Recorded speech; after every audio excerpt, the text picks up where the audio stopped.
Hello बच्चों, पिछली video में हमने इंटरमीडिएट के जो फर्स्ट सेगमेंट को शुरू किया था, क्लास 11 के सिलेबस को देख लिया था। आज हम उसके आगे बढ़ेंगे, जहाँ पर आज हम बेसिक बातें करेंगे कि जैसे फिजिक्स की डिफिनीसन क्या है, साइंस की डिफिनीसन क्या है, हम इसको आगे कैसे बढ़ाने वाले हैं। तो पिछली वीडियो को अगर आपने नहीं देखा है तो प्लीज़ पहले पिछली वीडियो को देख लीजिए, तभी आपको ये वीडियो ज़्यादा अच्छे से समझ में आएगा। तो चलिए शुरू करते हैं। कॉपी और कलम उठा लीजिए, नोट्स बनाना शुरू कर लीजिए। आप देख रहे हैं टेक्निकल 20G, मैं हूं इसके प्रजापति। दोस्तों, हम आज फर्स्ट यूनिट को शुरू करने जा रहे हैं। मैंने आपको बताया था जो फर्स्ट ईयर यानी 11th का जो सिलेबस है वो टोटल 9 यूनिट में बटा हुआ है, और उस 9 यूनिट में से आज मैं पहला यूनिट पढ़ने जा रहा हूं। उस यूनिट का नाम है फंडामेंटल ऑफ फिजिक्स। क्या नाम है भैया? Fundamental of physics. ओके। अब फंडामेंटल ऑफ फिजिक्स में आपको टोटल 5 बातें पढ़नी हैं, जिसमें आपका जो चैप्टर 1 है फिजिक्स का, जिसे आप फिजिक्स एंड फिजिकल वर्ल्ड बोलते हैं, भौतिकी जगत, और चैप्टर 2 जिसे आप यूनिट एंड डायमेंशन बोल सकते हो। एरर और मेजरमेंट भी आपके यहाँ एक चैप्टर है, उसको भी हम इसी चैप्टर के अंतर्गत पढ़ने वाले हैं। बल्कि इसमें मैं आपको 2 एक्स्ट्रा जो कि आपकी बहुत मदद करने वाली हैं फिजिक्स को समझने में, टॉपिक उन्हें मैं पढ़ाऊँगा। पहला टॉपिक तो बेसिकली आपके सिलेबस से नहीं है, जिसे मैं मैथमेटिकल टूल बोलता हूँ, और एक चैप्टर है जिसका नाम है वेक्टर, सदिश राशियाँ। हालांकि एनसीईआरटी किताब के हिसाब से वो चौथे पाँचवें अध्याय में पढ़ाया गया है, परंतु मैं उसको थोड़ा पहले पढ़ाऊँगा क्योंकि मुझे उसकी ज़रूरत पहले पड़ेगी। अब उस किताब को लिखने वालों ने बहुत अच्छा लिखा है, परंतु उसमें थोड़ा सा मैं अपने उतार चढ़ाव के लिए मैं उसको आपको क्लियरिटी लाने के लिए फिजिक्स में थोड़ा पहले पढ़ाऊँगा, क्योंकि उसकी आवश्यकता पहले पढ़ने वाली है। ठीक है ना? तो बाकी सब वैसे ही रहेगा, एनसीईआरटी को ही फॉलो करेंगे। तो माय डियर, ये जो इसमें फंडामेंटल ऑफ फिजिक्स में हमें टोटल बातें करनी हैं, वो टोटल कितनी बातें करनी है? 5। कौन कौन सी हैं, जिन्हें हम पार्ट वाइज डिवाइड करेंगे। पार्ट फर्स्ट में हम बात करेंगे फिजिक्स एंड फिजिकल वर्ल्ड। छोटी छोटी बातें हैं, फिजिक्स एंड फिजिकल वर्ल्ड, समझ रहे हैं? भौतिक और भौतिकी जगत।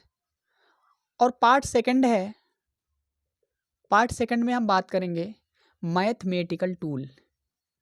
बोलो भैया, क्या बात करेंगे? Mathematical tool. अब आपके मन में सवाल आएगा, सर ये चैप्टर तो हमारे यहाँ है ही नहीं। अभी बात करेंगे इसके बारे में। और पार्ट 3 में हम बात करेंगे वेक्टर, वेक्टर अर्थात सदिश राशियाँ। फिर आएगा पार्ट 4, जो कि होगा error and measurement. Error and measurement.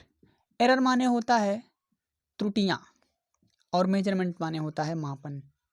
फिर पार्ट 5 में हम पढ़ेंगे unit and dimension. Unit and dimension, थोड़ा मिस्टेक हुआ है। पार्ट 4 पे ये पढ़ेंगे, यूनिट एंड डायमेंशन पहले पढ़ेंगे, एरर एंड मेजरमेंट बाद में पढ़ेंगे। अर्थात यूनिट एंड डायमेंशन को थोड़ा पहले पढ़ना पड़ेगा और एरर एंड मेजरमेंट को बाद में पढ़ना पड़ेगा। एरर एंड मेजरमेंट, हालांकि किताब में ये चैप्टर एक साथ है, परंतु मैं इसको अध्ययन की सुविधा की दृष्टि से 2 पार्ट में तोड़ दिया हूँ, जिसे आप सभी को जल्दी से समझ में आ जाए। My dear, physics and physical world में तो हम बेसिकली फिजिक्स की कहानियों की बात करेंगे। फिर आएगा हमारा सेकंड पार्ट, जो बहुत इंपॉर्टेंट है, जिसे हम मैथमेटिकल टूल कह रहे हैं। ये बेहद इंपॉर्टेंट है। इसको और मैं वेक्टर को ये अपने हिसाब से बोल सकता हूँ कि ये एक प्रकार से पोलियो की जो बूंद होती है वही है। अगर आपको फिजिक्स को अच्छे से समझना है तो इन दो बूंद को अर्थात पोलियो की बूंद को अच्छे से सीखना पड़ेगा। अगर आप इसे अच्छे से नहीं सीखेंगे तो वही हाल होगा आपका। जब लोगों को पोलियो मारता है क्या करते हैं वो लोग? पुष्पा बन के ऐसे ऐसे चलते हैं। तो अगर आप चाहते हैं कि पोलियो ना मारे तो आपको मैथमेटिकल और वेक्टर ये दो चैप्टर बेहद ही अच्छे से समझने पड़ेंगे। इवन ये 11 और 12 दोनों के लिए बहुत इंपॉर्टेंट है, ठीक है ना। फिर आएगा आपका यूनिट एंड डायमेंशन, मात्रक और विमाएं। फिर आपका एरर एंड मेजरमेंट है। ये 5 पार्ट टोटल हैं जिन्हें हमें पढ़ना है। तो चलिए शुरू करते हैं हम पहले चैप्टर से, जिसका नाम है physics and physical world. Okay, तो फिजिक्स एंड फिजिकल वर्ल्ड में पुनः हम लोग 3 बातें करेंगे बेसिकली, मोटे मोटे तौर पे, जिन्हें हम टॉपिक वाइज डिवाइड कर रहे हैं। टॉपिक फर्स्ट, देखिए आपको इसका क्लासिफिकेशन आना चाहिए। अगर आप इसके क्लासिफिकेशन को समझेंगे तो कहीं ना कहीं आपके मन में, आपके हृदय में ये बात सीधे समाहित होगी और ये जल्दी आप भूलेंगे नहीं। इस पर्सपेक्टिव से आप लोग इसको देखिए। तो टॉपिक वाइज इसको अगर हम तोड़ें तो टॉपिक फर्स्ट में हम पढ़ेंगे science and physics. I mean हम यहाँ जान रहे होंगे साइंस की डिफिनीसन, हालांकि आप सभी लोग इसकी डिफिनीसन जानते हैं, परंतु फिर भी मैं थोड़ा सा अपनी तरफ से कुछ ऐड करना चाहूँगा। साइंस एंड फिजिक्स क्लियर है? ओके, टॉपिक 2 काया भैया, टॉपिक 2। टॉपिक 2 में हम बात कर रहे होंगे फंडामेंटल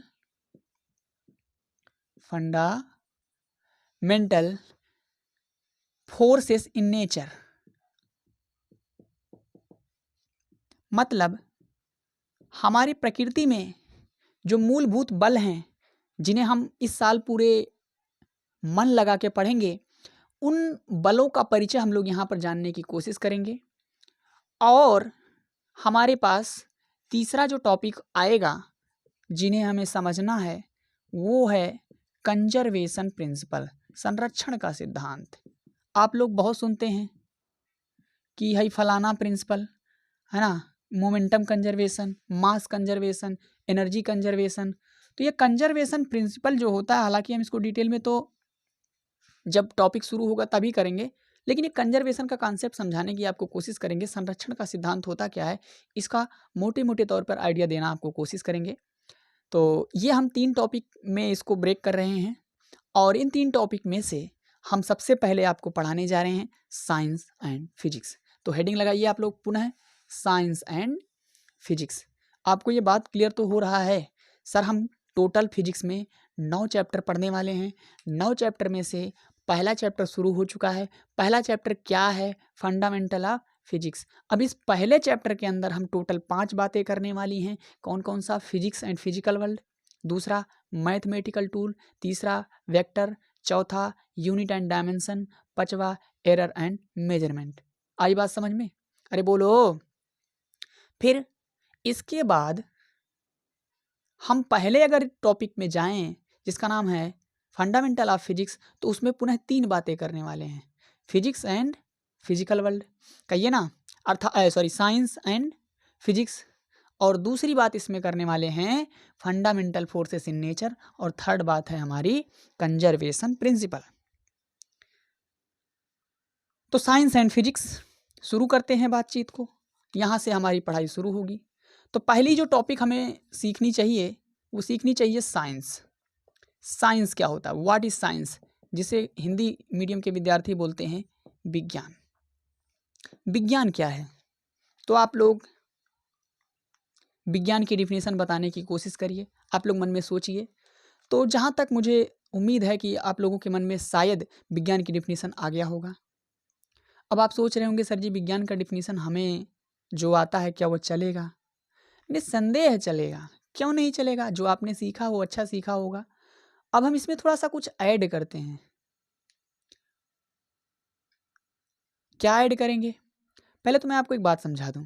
आपने 3 इडियट मूवी देखा होगा। थ्री इडियट मूवी में एक डिफिनीशन पूछी गई थी चतुर रामलिंगन से और एक डिफिनीशन रेंचो से पूछी गई थी। तो रेंचो शायद साहब ने बताया था कि हर एक वो चीज़ जो इंसान के जीवन को आसान करे वो एक मशीन है। उन्होंने पैंट की जिप का एग्जाम्पल दिया था, परंतु पैंट की जिप मशीन नहीं है, उन्होंने भी डिफिनीशन गलत बताई थी, है ना। वह एक एक एक कहना चाहिए लिंक है ना। कोई एक सिंगल लिंक जो दो ऑब्जेक्ट को एक दूसरे से जोड़ रहा है, और लिंक एक कॉम्बिनेशन से बनता है मैकेनिज्म, और मैकेनिज्म के कॉम्बिनेशन से बनता है मशीन। तो मशीन की डिफिनीशन वो ठीक नहीं है जो रेंचो भाई बता रहे हैं, अप डाउन कर रहे हैं, वो डिफिनीशन ठीक नहीं है। और आपके इंडस्ट्री में, आपके इंजीनियरिंग में, आपके साइंस में वो डिफिनीशन काम नहीं आएगी। अगर उस डिफिनीशन को आप याद करना चाहते हैं तो अपने, है ना, मन को सांत्वना देने के लिए इस्तेमाल कर सकते हैं, परंतु इंडस्ट्री में वो काम नहीं आएगा। इंडस्ट्री में जो काम आएगा वो चतुर की ही डिफिनीशन काम आएगी। परंतु ये कह सकते हैं कि चतुर ने उस डिफिनीशन को रटा हुआ था, समझा हुआ था, उसको उसकी मतलब समझ नहीं थी, समझा नहीं था, वो कुल मिलाकर रट करके काम चला रहा था। तो डिफिनीशन आपको आनी चाहिए, परंतु उस डिफिनीशन का मीनिंग भी आना चाहिए। तो हम आपको विज्ञान की डिफिनीशन बताएंगे। पहले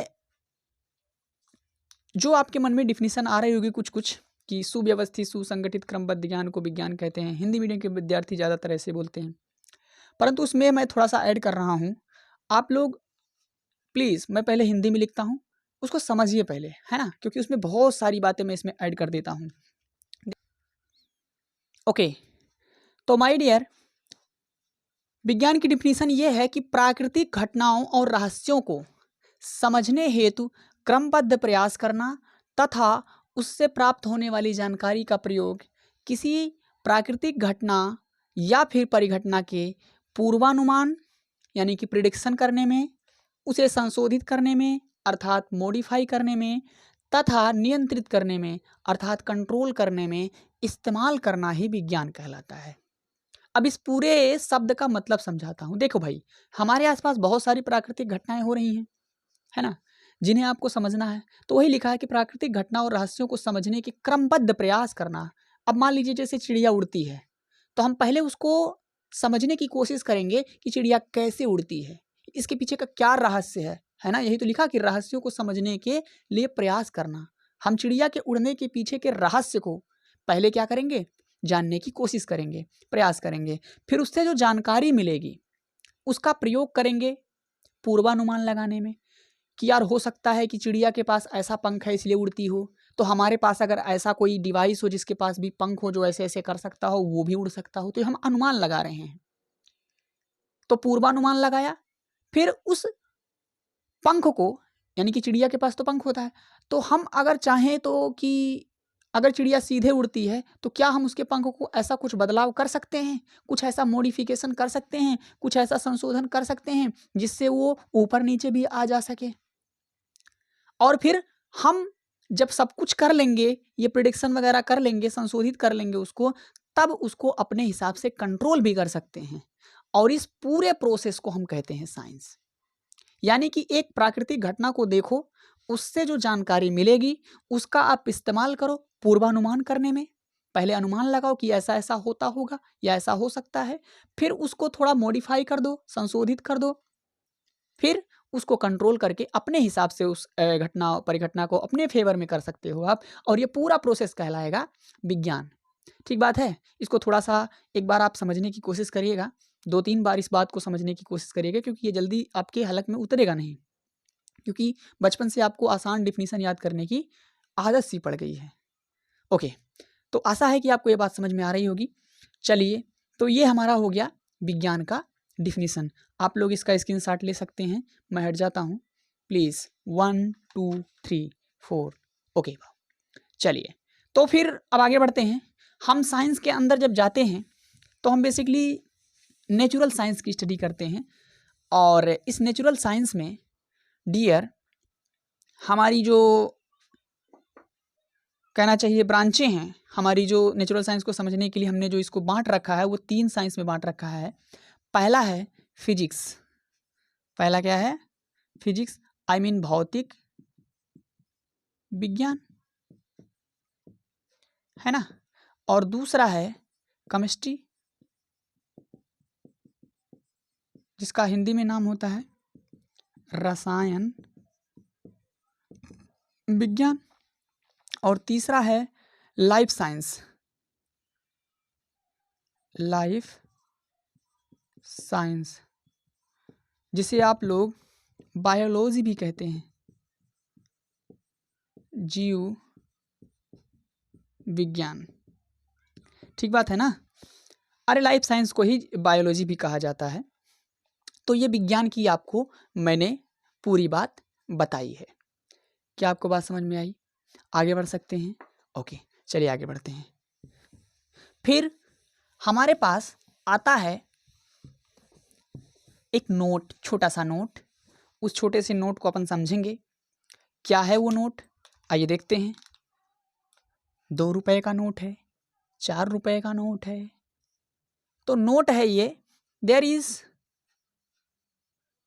is no final theory, no final theory in science. मतलब विज्ञान के अंदर कोई ऐसा नियम नहीं है जो पूरी तरह से 100% फाइनल हो, है ना। ऐसा नहीं कह सकते कि ये नियम तो भाई साहब सही ही है। कोई कल के डेट में बड़ा साइंटिस्ट आ जाए, कोई दूसरा साइंटिस्ट आ जाए, जैसे न्यूटन ने बताए हैं अपने जो थियरी, उस थियरी को कहने लग जाए गलत हो जाए, गलत है, या फिर उसको गलत प्रूफ कर दे तो वो थियरी गलत हो जाएगी। फिलहाल इसीलिए मैं आपको ये बात बता रहा हूँ कि विज्ञान के अंदर ऐसी कोई थियरी नहीं है जिसको हम फाइनल थियरी बोल सकते हैं। ठीक बात है ना। इस बात की हम गारंटी नहीं देते कि ये थियरी, हाँ, लेकिन जब तक ये बात गलत प्रूफ नहीं हो जाती तब तक तो वो बात सही रहेगी, आपको माननी पड़ेगी। समझ गए बात? तो आप इसको भी नोट कर लीजिए फटाक से। चलिए आगे बढ़ें। बहुत अच्छे। तो फिर से अब हम चलते हैं फिजिक्स की डिफिनीशन पर। पुनः आपको पहले भी वीडियो में समझाया था फिजिक्स, क्योंकि साइंस के बारे में बात कर लिया हमने, अब फिजिक्स के बारे में बात कर लो। तो कुछ नहीं, वैसे ही मतलब आसान सा डिफिनीशन है। सिस्टमेटिक